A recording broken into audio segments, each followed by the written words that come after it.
The name Chuck Colson conjures many images. A former captain in the Marine Corps, a highly regarded corporate lawyer, a top aide to President Nixon, and a convicted felon because of involvements in the Watergate situation. Chuck founded Prison Fellowship in 1976 and has become an influential author and speaker, radio commentator, and perhaps one of the world's clearest thinkers on worldview issues. For myself, above all else, Chuck Colson is a sterling example of a life that has been transformed by the power of the gospel. And today we have the great privilege of hearing his views on some of the most critical issues of our day.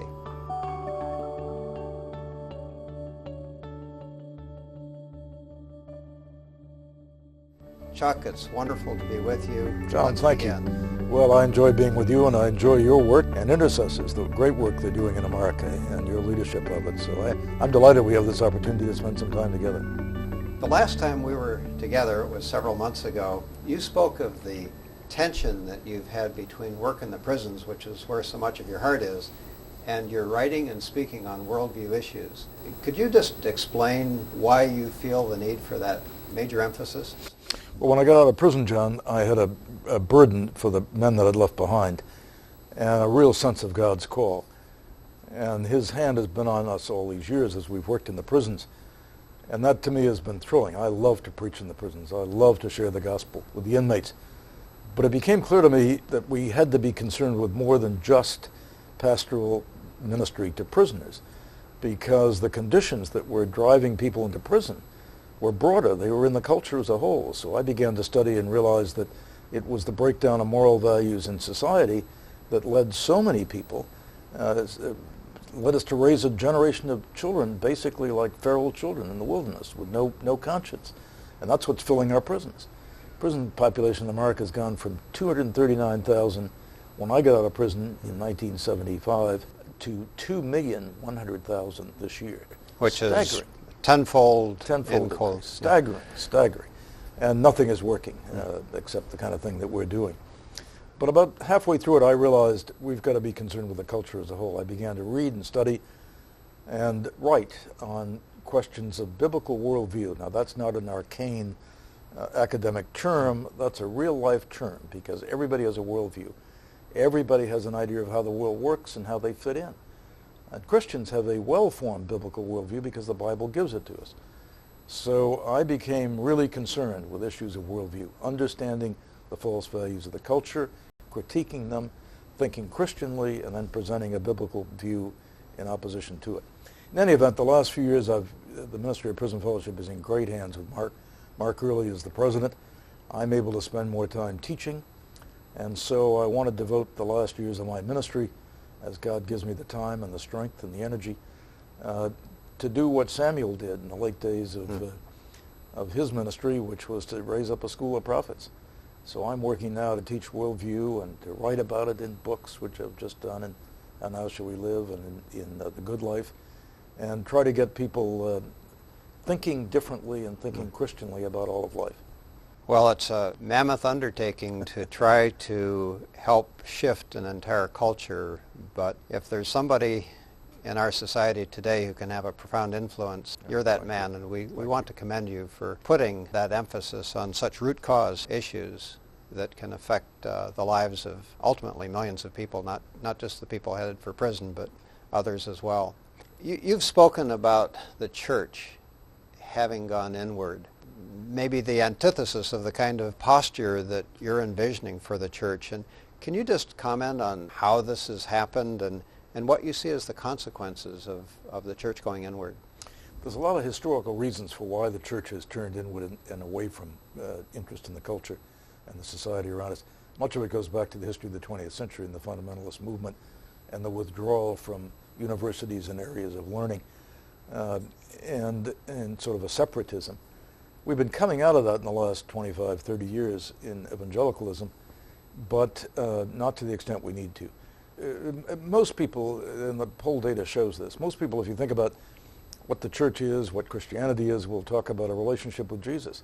It, of course, is far more than that. I mean, let's go to the beginning of the Bible. In the beginning, God. spoke us into being, gave us dominion over his creation, told us to name the animals, intellectual tasks, taught us to till and cultivate.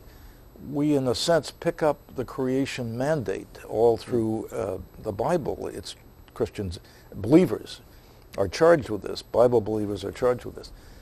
But the church today is much more concerned about recruiting. I've often said it's more interested in recruiting than in repentance.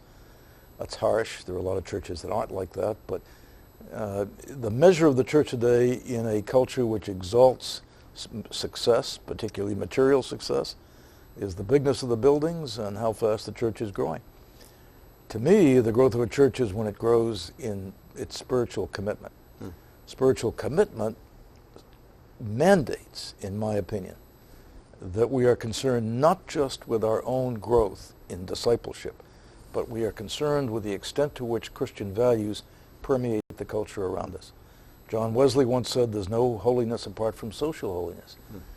All the great Christian writers through the years have argued that if you're really going to make a difference, Calvin said, you'll know the church has been there if the culture around it has been transformed. So if we're not really engaged in the culture, winsomely making a case for Christian faith, then I don't think we're being the church. And when I started on this little effort to try to get the church energized to thinking about all of life and not just about ourselves and not just about our happy times in the koinonia in the church and not just about the church projects, but thinking about the world, the community, and the world beyond. One poll by George Barna showed that only 4% of Christian people even understood what a biblical worldview was. So that tells me we're self-obsessed, we're self-directed. If we're going to ever see a change in America, and if America is going to be able to make the impact in the world that it should be making, then it has to start with the church. And if you had to put your finger on efforts that would help bring this transformation about, where would you focus that energy? Well, George Barna did a survey, an extensive survey, has done several, as a matter of fact, over the last 5 or 10 years on this subject. And he believes that it's the lack of understanding a worldview that is keeping the church basically impotent in terms of its ability to affect culture around it. And I would say that if there was one thing you could do in the church today, and it's almost impossible to isolate it to one thing, because we've got to be deeper in the Bible, we've got to be faithful to the Bible, we've got to understand the nature of God, many things the church has to do. But the one thing that is most neglected and which has the most immediate effect in transforming the way in which the church sees itself in the world is to form a biblical worldview. When I say biblical worldview, I'm talking about seeing all of life through God's eyes. That's really basically what it means. It means understanding that the Bible gives us a whole formula for how life is lived, that there is a natural order to life. There's a way the world is supposed to be, and we are to fit ourselves into that. That's what a biblical worldview does. So we've got to think about more than ourselves, more than a self-centered Christianity. We've got to be thinking about an other-directed Christianity, a Christianity that looks out as to how it's going to impact culture. You've spoken about the clash that is emerging between Christianity and Islam. Expand on what you're sensing there as a critical issue. Yes, that of course is a tremendous question right now, John, because we're in a war that I think is going to go on for 100 years. We forget in the West, our institutional memory is very short. But we forget that from 632 when Muhammad wrote the Quran until 1630-something when the Ottoman Empire was defeated outside of Vienna, that Islam, which is a militant belief system, was in battle with Christianity. It's subsided over recent years, but the Muslim nations, and particularly the radical Islamists, are no less aggressive today than they were through that 1,000 years when the West was in battle with them. What Osama bin Laden has done is simply to focus and give direction to the most radical elements in Islam. Elements that believe that Allah can only be pleased when by jihad the infidels are destroyed, and that's us. It's everybody who isn't of their particular mind. It is a theocratic belief system, Islam. It believes in not just a state church, but a church state. And so it doesn't advance like Christianity does. These are radically different views of reality. Christianity advances by love, it advances by winning people over, it advances by the grace of God. Islam advances by force, radical Islam. I could give you an hour's lecture on the elements of Islam that are motivating, and Islamic history that are motivating Osama bin Laden. Suffice it to say that there are thousands of terrorists around the world who are dedicated to our destruction. And 9/11 just woke us up to it. Up until then, they'd already been aggressive for 10, 15 years in various parts of the world. We simply ignored it. We looked the other way. Then when they hit the World Trade Center and the Pentagon, we had no choice but to face it. But why is this important to the church? Because the church is the conscience of culture in America, because the church has a fundamentally different worldview than Islam. And we've got to understand that we are contending and clashing with Islam all around the world for the hearts and minds of people up against biblical Christianity, which is what moves the West primarily, has moved the West historically, against radical Islam. That's one of the great dialectical tensions of the day. What's the starting point for the church in being able to address that? Well, if this is a struggle of civilizations, in one sense it is. It is a clash of civilizations. Samuel Huntington, the Harvard professor, wrote the classic book in the 90s called The Clash of Civilizations. People kind of poo-pooed it. What he said is there will be a clash in the 20th century between Islam and the West. Then he said, Islam will win. Most people don't read the ending of that book. It's pretty chilling. And he says they'll win because they're more aggressive. Well, that's a challenge to the church. We've got to be more aggressive in evangelism and in fulfilling the cultural commission. We've got to present to the world a better way to organize our lives together, which is what a religious viewpoint does, than Islam. And I think we have a far better case. I've written about this in several of my books. We've got a far better case, but we've got to be prepared to make it and defend it.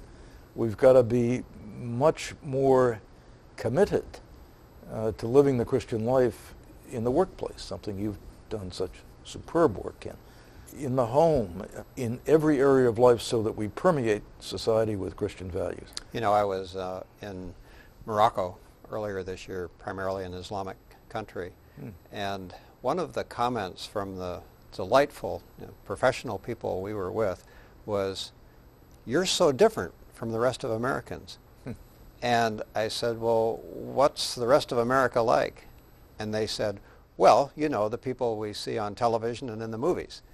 And it really struck me that we're exporting in the way of our culture, is helping shape their worldview of the West, but specifically of Christianity, because just as they're an Islamic country, they view us as a Christian country.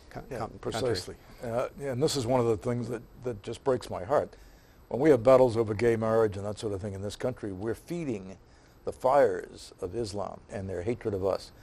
And one of the things that, if you read Bernard Lewis, the Princeton scholar who's probably the leading authority on Islam in the world, basically he says that the radical Islamists are not opposed to Christianity as such. They are opposed to the fact that the West doesn't live up to its own Christian values.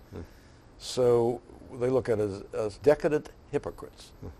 And so the more we show signs of decadence in America, the more vulnerable we are to attack from Islam.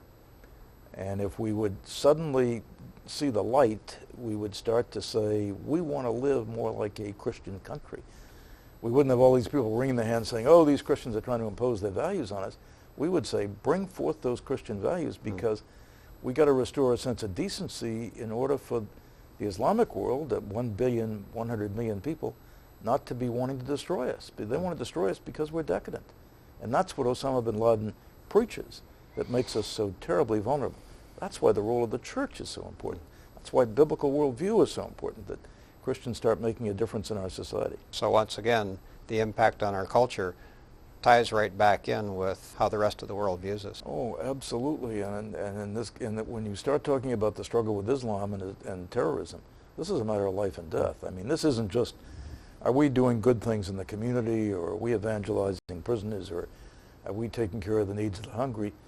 This is much deeper. This is going to the soul of our culture, the decay of which is making us incredibly vulnerable to Islamic terror.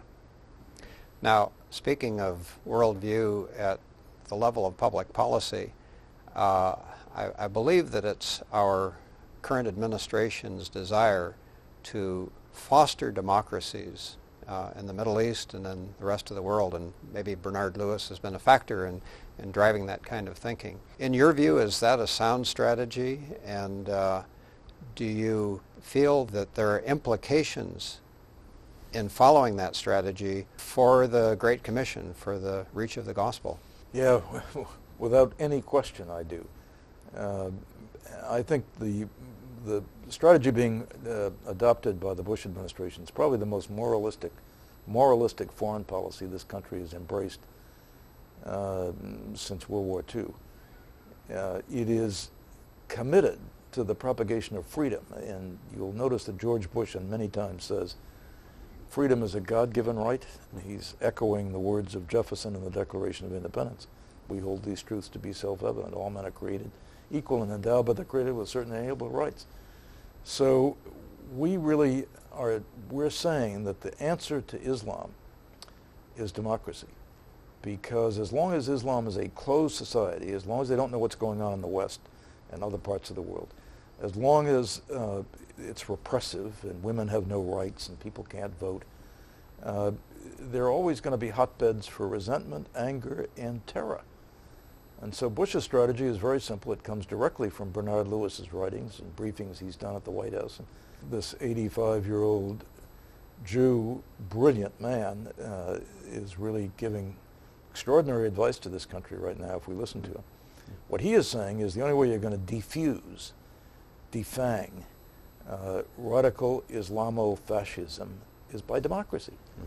Now, the big question is it possible? It's noble. It's a noble ideal, but can you do it? Well, one question is, do the American people have the will and the stomach to engage in what very likely could take us 10 years? We're so impatient. We watch today's television. We want instant answers, instant gratification. But this is a long haul. This is going to be a big battle. But it's working. People in Afghanistan, 9 million of them voted. People in Iraq voted. They dipped their finger in ink and held their finger up, which was the mark of Cain. They could be killed for that. Libya surrendered its nuclear stockpile. Iran is shaky because it's got democracies emerging on both sides. Egypt had allowed an election, even though they rigged the results. At least there's the seeds of democracy starting. Saudi Arabia has had local elections. I think democracy is the wave of the future because it is God's way of best assuring the freedom of individuals. That doesn't mean it's biblical, it isn't, but it is in practical terms the way in which God's freedom can be best assured. And so I think it is the wave of the future, and if we have the will to stick with it, I think this breaks the back of the radical Islamists. The prime motive for us as Christians is to see all men come to a knowledge of Jesus Christ and a knowledge of the truth. Is this press toward democracy an instrument that God will use to spread the gospel? Yes, definitely. And you can almost see, John, the hand of God in this whole thing. America's been waked up to something that's been going on for years, festering. It took a terrible tragedy to wake us up to it. We're now aggressively trying to promote democracy around the world, and in those places where we are doing it, you are seeing religious freedoms respected in new ways. Saudi Arabia is a totally closed society to the gospel. You can't get Bibles into Saudi Arabia. American citizens going over to work there can't take the Bibles with them. While the Saudis, the Wahhabi element, particularly the most extreme, is pouring Korans into American prisons. I mean, it's a terrible thing. Well, as you break down those barriers, you're opening those countries to evangelism. And the secret weapon is that as those Islamic countries open, I think there are going to be Chinese missionaries coming into the Islamic countries. The Muslim countries spread from Indonesia in the extreme east to Nigeria in the west, 35 some nations, the gird of the world. I think you're going to see China coming around sending missionaries to Islam as we open the doors. And they will probably be more effective than Westerners. They'd be much more effective than Westerners. So I think this will be one of the great harvests of the Christian history if we're able to break that stranglehold that Islam has on 1 billion people.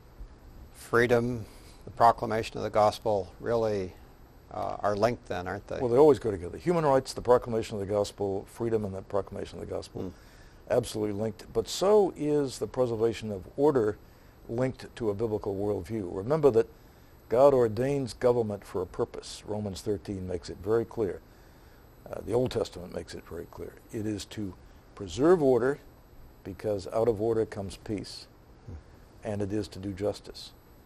And so if the use of military, and I believe in the just war, if the use of military is for the purpose of advancing freedom, and if it's for the purpose of liberating people, and if it's for the purpose of doing justice and preserving order, then it is a godly use of the sword, exactly what Romans 13 talks about.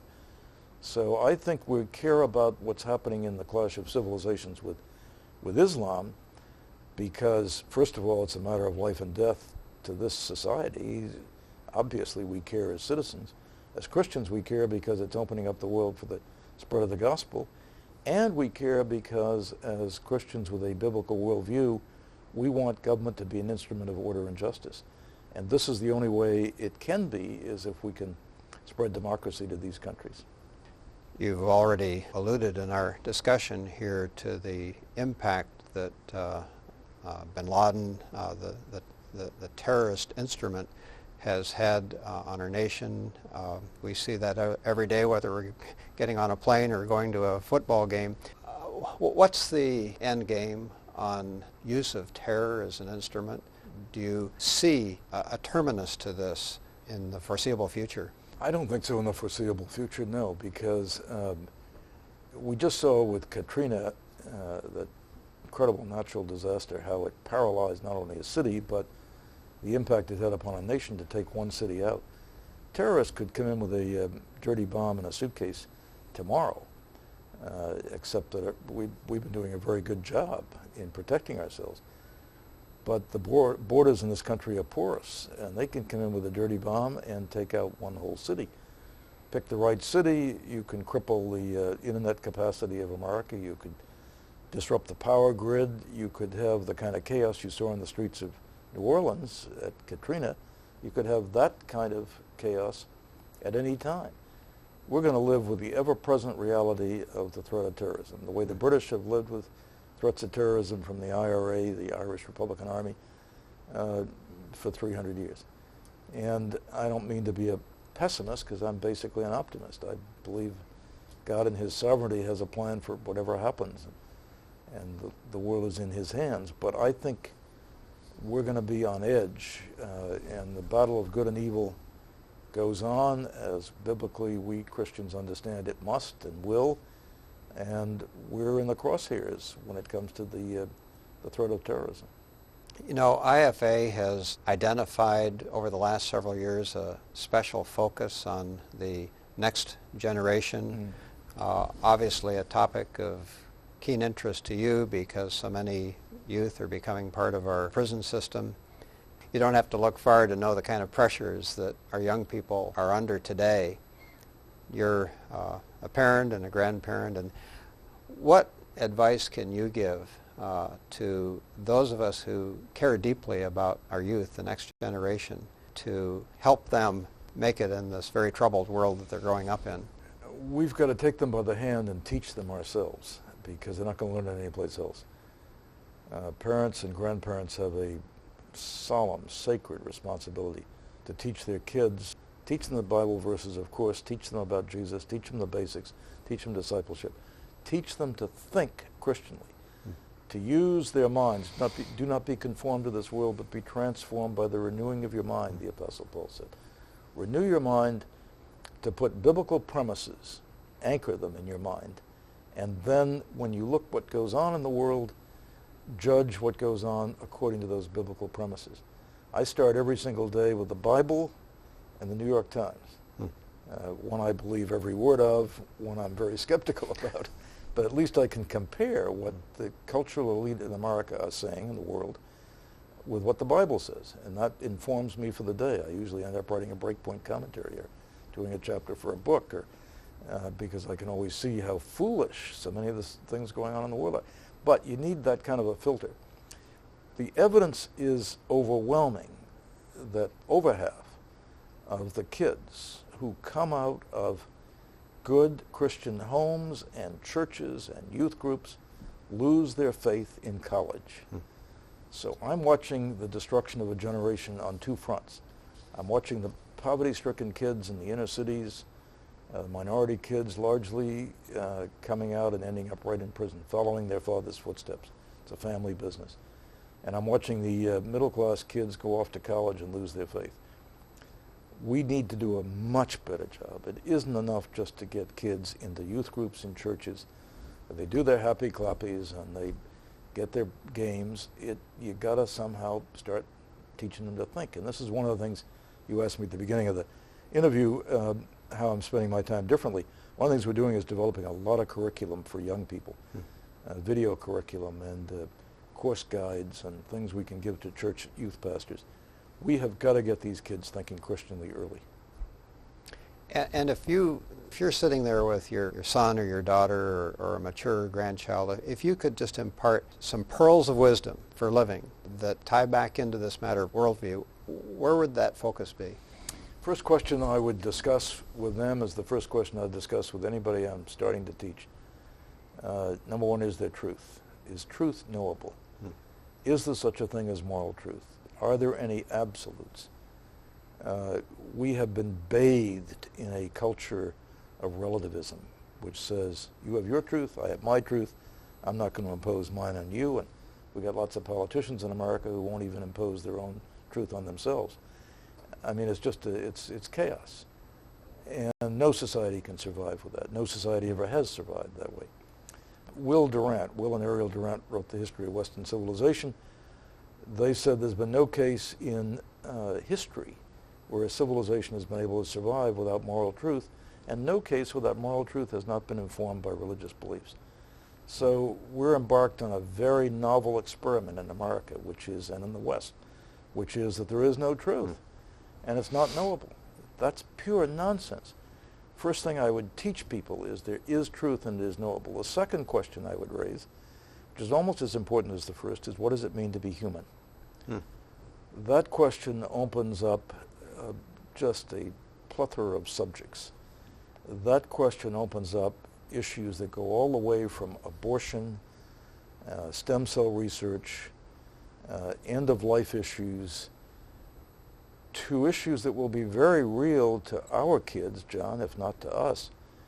And that is, can you do gene therapy so that you can alter the nature of this body you've been given?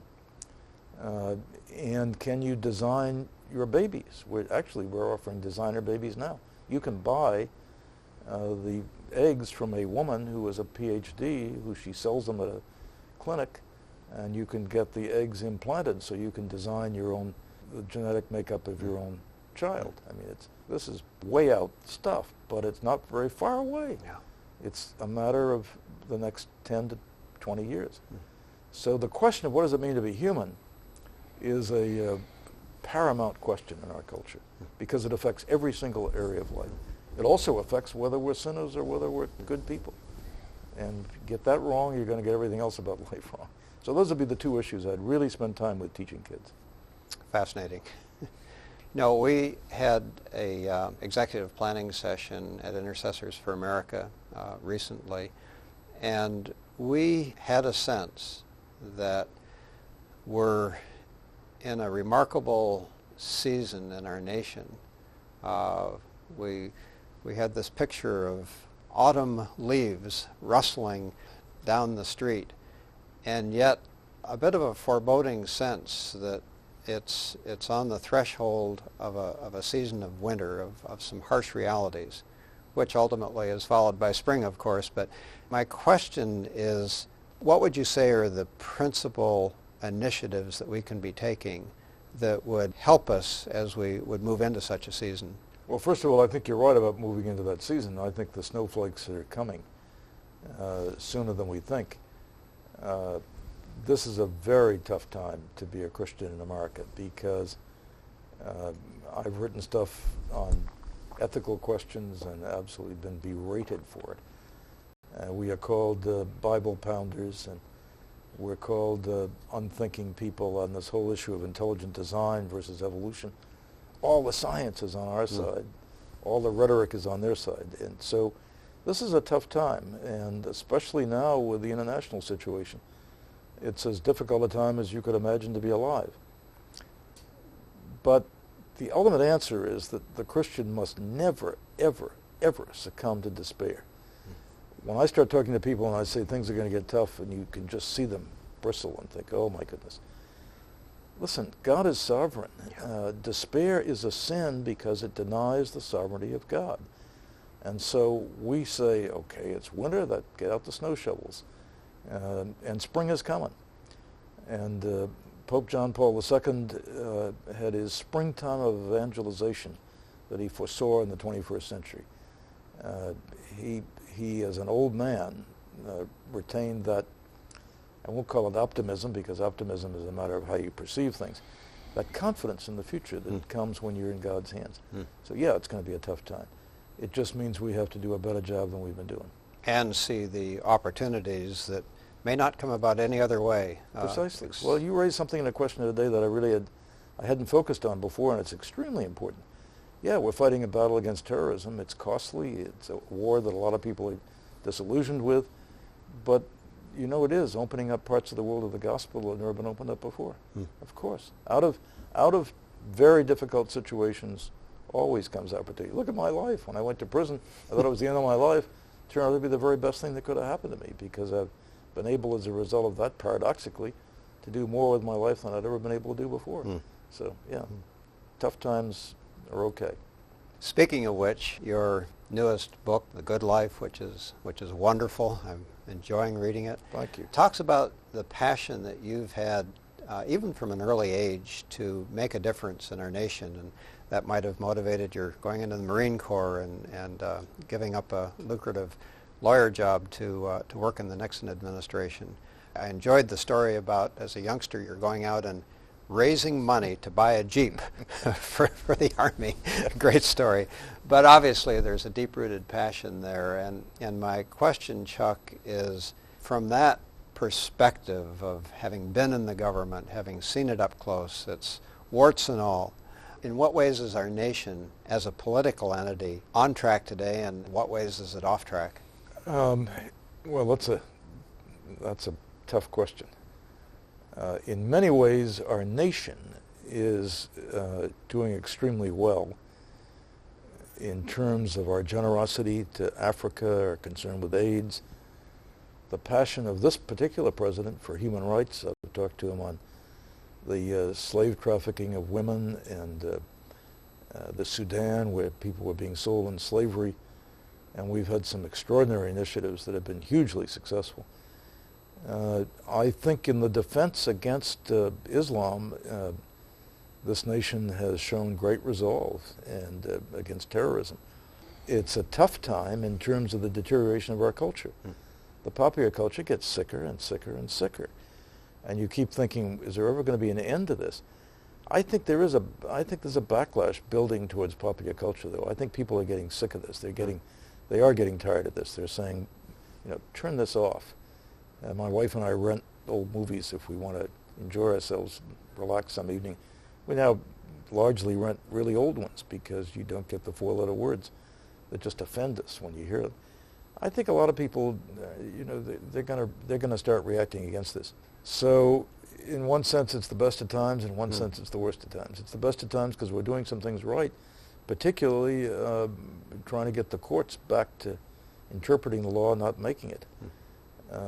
Some good things are happening in government. I feel good about that. Many more good things will happen if many more Christians are active in engaging the culture. Now, as a person who has come out of the tight circles of government and maintained those relationships, how would you counsel those who are praying for our nation and its leaders to focus their energies if you're a praying person for our government?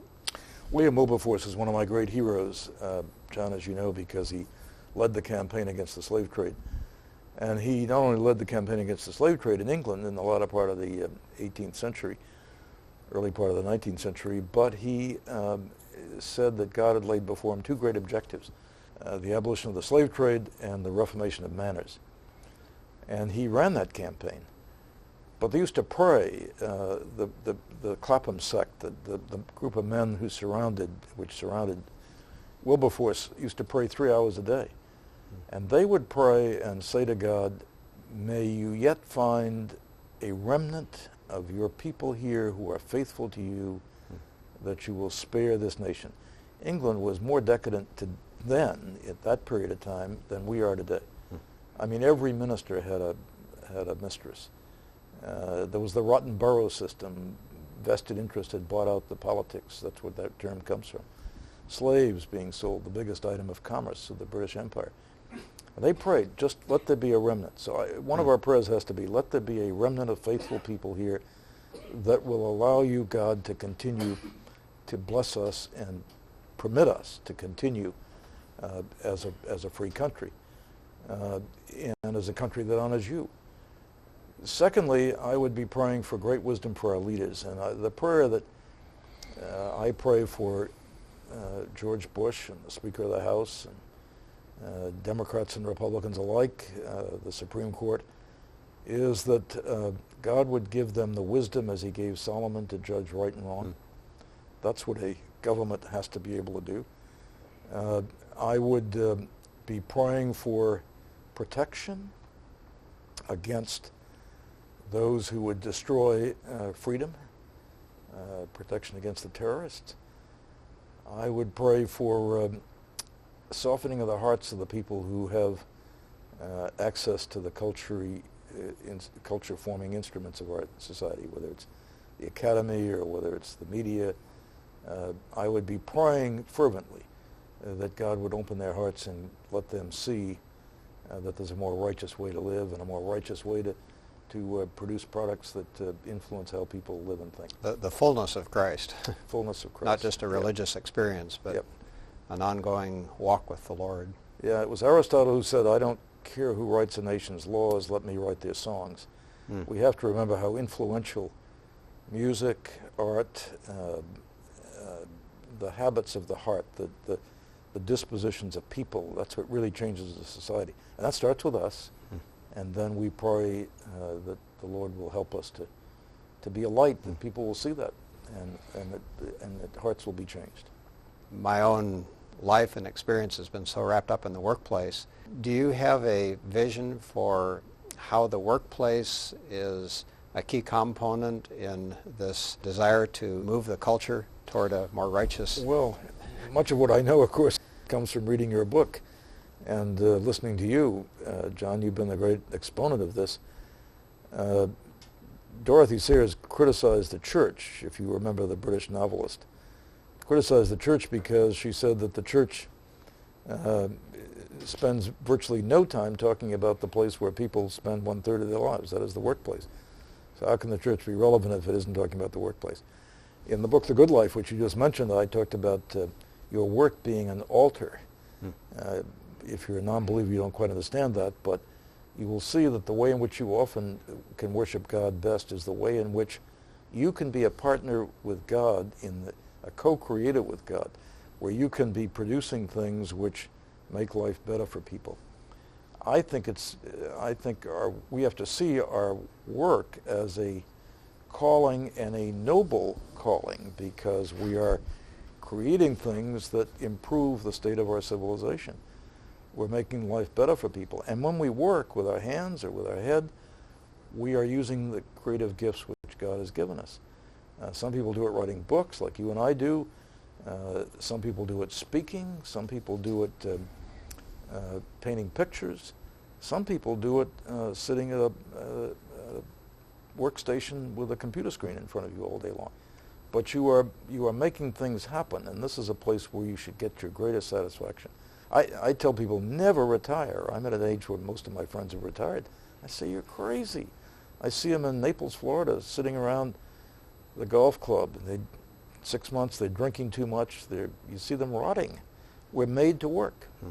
We are designed to work, and it's part of our nature, and so we should look at it joyously and then realize that how we work in the workplace is a tremendous witness to people. You won't get them in your churches, but you're going to confront them in the workplace. Well, if our goal is to reach people where they are, that's right. where so many lives are being influenced today. That's exactly right. Yeah. Thank you for having that broad view of the many ways in which God can work. I'd like to close with a reflection back on a comment that I've heard you make, where you say that ultimately our mandate as Christians is to preach the gospel and to defend the truth. And my question is, if we were to drop into future history 20 years down the road and look back, how has the world changed if we really do make these two our top priorities?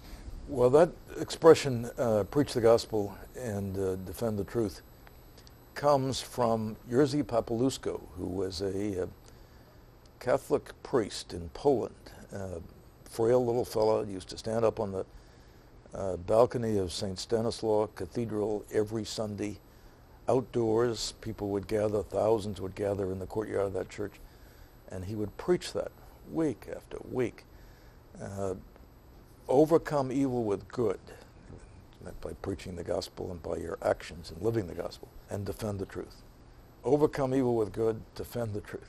The communists were so offended by that, because that was a subversive message in the communist culture, that they kidnapped him. They drove him off the road one night. They did everything they could to stop him. They couldn't. Eventually they kidnapped him, and his body turned up days later, floating in the Vistula River. He'd been tortured to death. The people came out in the streets, and the communists expected a riot, and they had tanks in every corner. They didn't. The people marched and said, we forgive, we forgive, we forgive. He had taught them well, that you overcome evil with good. You preach the gospel, you live the gospel, and you defend the truth. By defending the truth, he meant don't buy a lie. I devoted this book, The Good Life, to the pursuit of truth. What it means, the whole last half of the book, is about how you can know truth. Of course, as Christians, we know the truth because Jesus says, I am the truth.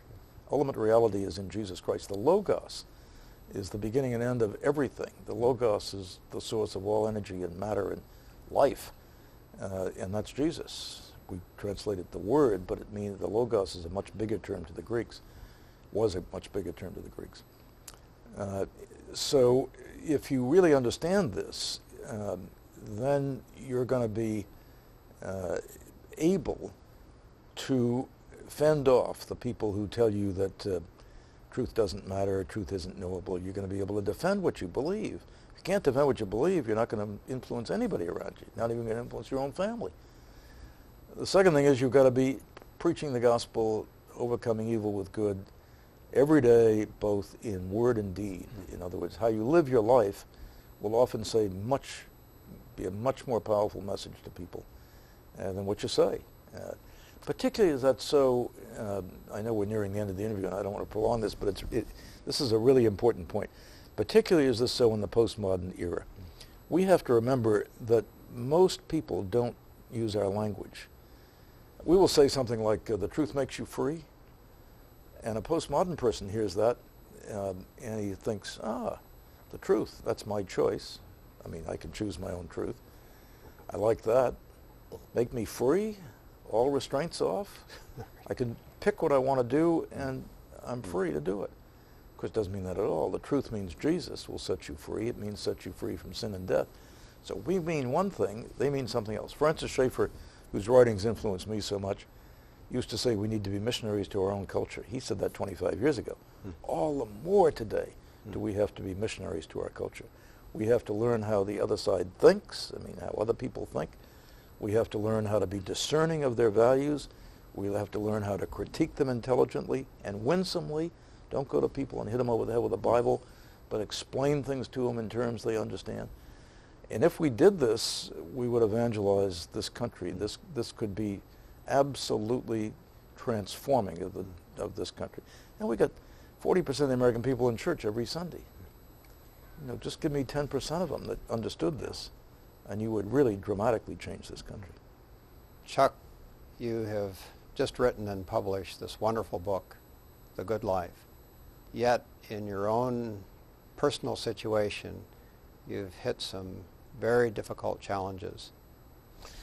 Yeah, how does it all connect? Okay, this has been the hardest year of my life, John, I think, because the one thing I feared most in the world, that you'd have a son or a daughter in trouble or physical jeopardy, life in jeopardy.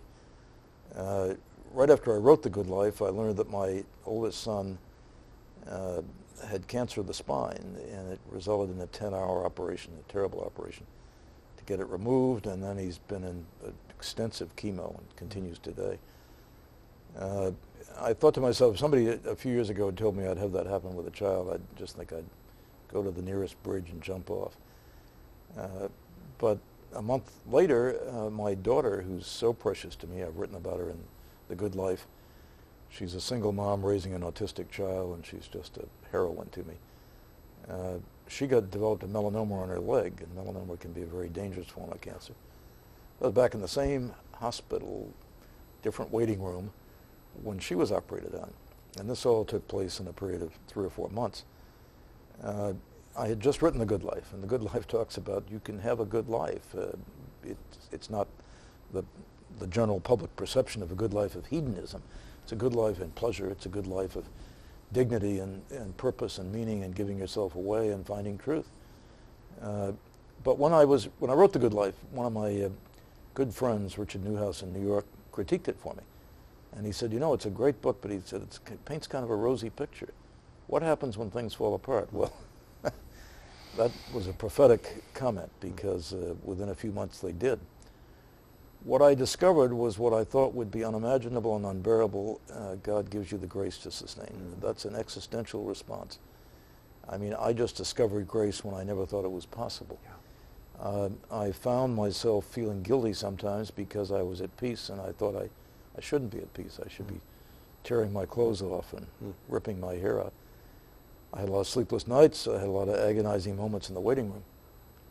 But this summer I was away at a friend's house in North Carolina, and I was standing on the porch looking out at the mountains and the Smoky Mountains rising up through the mist and the clouds scudding by. It's a beautiful sight, and you just are so convinced of the reality of God. God is.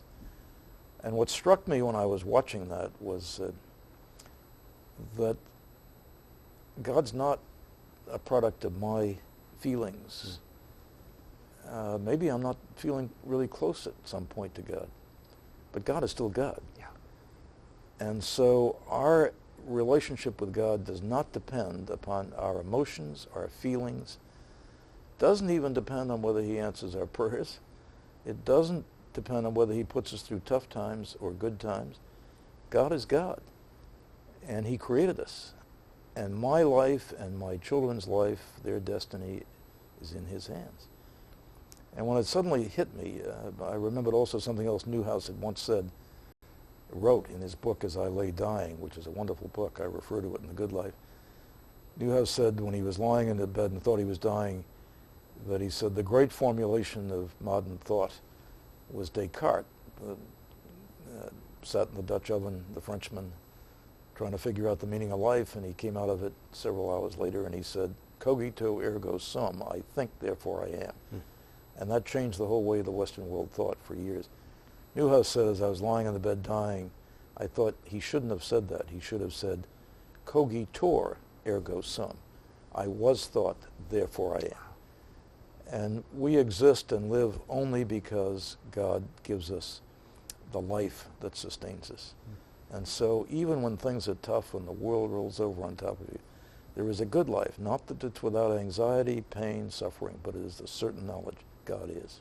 Well, you're redefining the good life in that manner is a huge contribution in itself, because we face obstacles every day. Everybody and does. how we approach that Yeah. in faith, in Christ, makes all the difference, doesn't it? I don't know how you'd face it without faith in Christ. And I must say that, as I said in the introduction of this book, if you haven't had problems, if the world hasn't rolled over on top of you once or twice, please write me, because you'll be the only person I know that hasn't happened.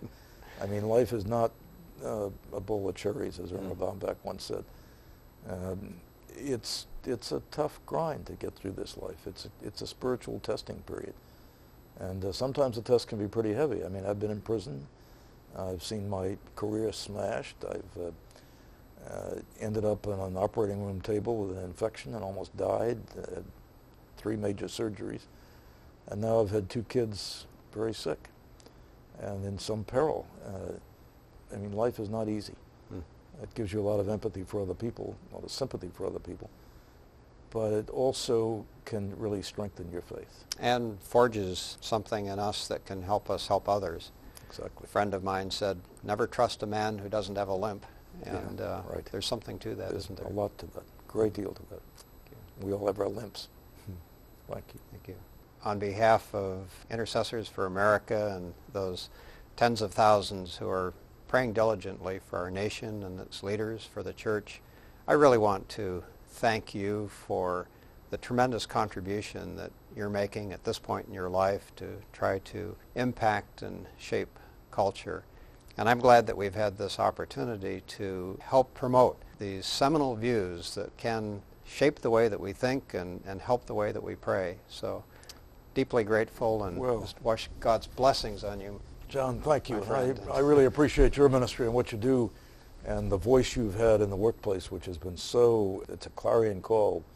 You put it so well. What would be the 1 or 2 things you'd tell your kids? It's the 1 or 2 things you'd tell your neighbors. And it's a launching off point. People always say to me, how can we relate to the people around us? Well, start asking them questions about how they live their lives. For most people, life is a mess. They haven't figured it out, how it works. So if you just come alongside and say, look, let me talk to you about, can I help you? How you doing with this? And all of a sudden you can get into the big questions of life, and we got the answers. I am so convinced of the truth of the biblical worldview, I would like nothing better in my life than to go argue it in the Supreme Court. In any fair court, any open court, if I made the case the biblical worldview is the only one that can be realistically lived, I can defend that proposition, and I am positive you can sustain that. I am deeply convinced of that. We just have to make a better case. Thank you, John, for what you do. Thank you so much. Bless you.